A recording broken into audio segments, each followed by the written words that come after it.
Hi, in this video we are going to talk about applications of recursion. Recursion is one of the core topics in programming. Any problem which can be programmed using iteration can also be programmed using recursion. Similarly, a problem which can be programmed using recursion can also be programmed using iteration. They both have same expressive powers.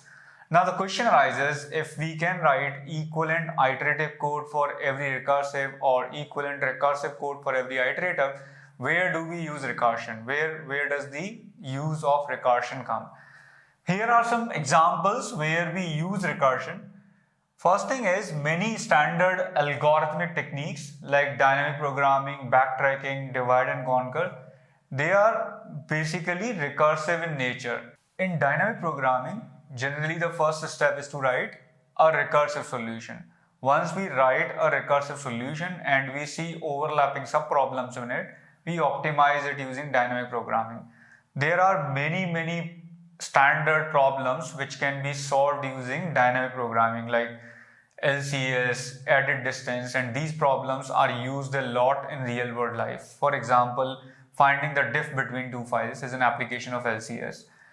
And dynamic programming's first step is recursion. We solve problems first using recursion, we see overlapping subproblems, and then we apply memoization or tabulation. Backtracking solutions are inherently recursive in nature. When we are solving a problem like rat in a maze or n-queen problem that we are going to study, these problem solutions are generally inherently recursive in nature. It's very easy to write recursive code than iterative one. Divide and conquer. Divide and conquer algorithms are mostly implemented using recursion. For example, quicksort, merge sort. These are divide and conquer algorithms, and you generally find their recursive implementations in textbooks and most of the other places. Binary search is also divide and conquer, and people many times write recursive binary search. There are many problems which are inherently recursive in nature. It's very easy to write a recursive code for these problems than writing equivalent iterative code. For example, Tower of Hanoi, we have a separate video on this topic. DFS based traversals, DFS of a graph and other DFS based traversals like in-order, pre-order, post-order traversals of tree, and variations of these DFS traversals, this DFS of graph and variations of these traversals are inherently in nature, inherently recursive in nature. If you write an iterative code, that becomes really complex and unreadable. A real-world example of DFS is searching for a file in your computer. Say you are working on Linux system where you have root folder which has subfolders, and these subfolders have their subfolders, and then you have files.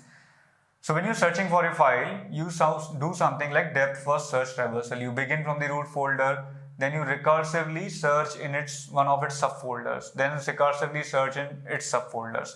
So that's how you recursively search for a file in your computer. Now all these examples that I've written here, they can also be solved using iteration. As I said earlier, iteration and recursion generally have same expressive power. And many times when you have an equivalent iterative code causes less overhead. For example, binary search.